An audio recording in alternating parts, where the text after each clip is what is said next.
Welcome to the deep dive. Just take a look around you for a second.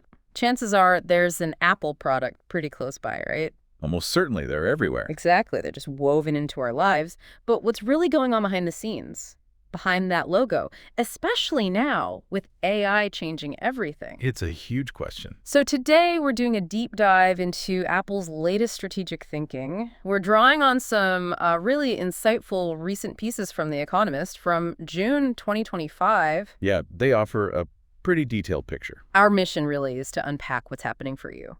We want to look at their, well, slightly surprising AI strategy, that massive services business they have, and, you know, the real challenges they're facing. Sounds good. There's a lot to cover. Okay, so let's unpack this first bit. Apple, you instinctively think they build everything themselves, right? Control. But that's the reputation, definitely, the walled garden. But what these Economist articles highlight is something different with AI. They're actually relying pretty heavily on external models, these huge jumbo models, the sources call them. Right.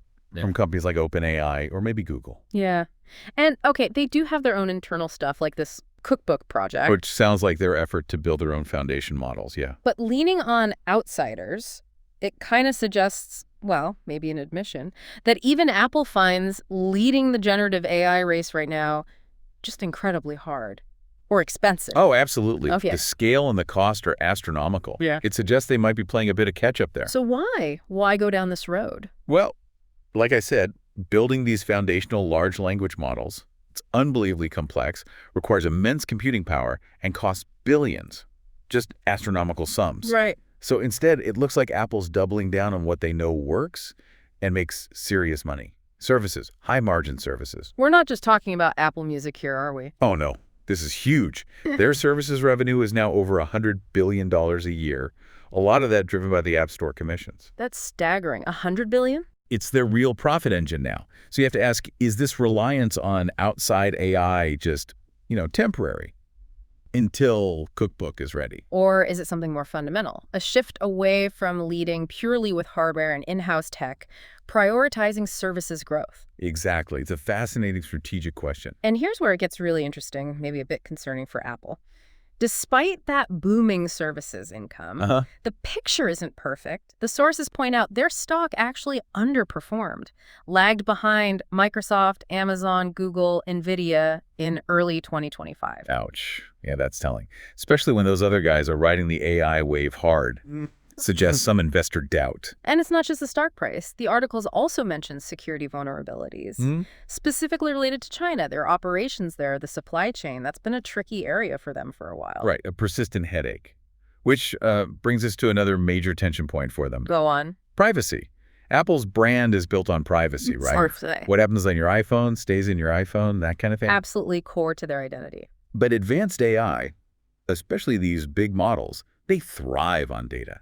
Massive amounts of data, often cloud-based data, not just on device. So how do you square that? How do you maintain that strong privacy stance when the tech demands data? That's the tightrope they're walking. And it gets even trickier with regulators breathing down their necks, things like the Digital Markets Acts. Right, trying to open up these big tech platforms, limit their control. Exactly. Which could potentially hit things like those App Store commissions we talked about. It's this really delicate balancing act. Privacy values versus AI needs, regulatory pressure, and fierce competition from rivals pushing AI constantly. Wow. Okay, so when you put all that together, the external AI, the massive services focus, the stock lag, security concerns, privacy dilemmas, regulations, it really makes you think. Yes. What does this actually mean for you, for your experience using Apple stuff day to day, and what kind of innovation should we actually expect next? Yeah, if we try and connect this to the bigger picture, Apple's future, I think, really hinges on how they navigate this. How do they reconcile that traditional walled garden, their privacy focus? But the need to integrate these potentially more open AI models and handle vast amounts of data. Precisely. It's a fundamental challenge to their whole historical approach. So as Apple tries to figure out its place in this AI-driven world, what's next? What compromises might they make? Or what genuinely groundbreaking things might emerge from this pressure? That's the key question. And maybe the most important question for our listeners, what does all this strategic maneuvering actually mean for you?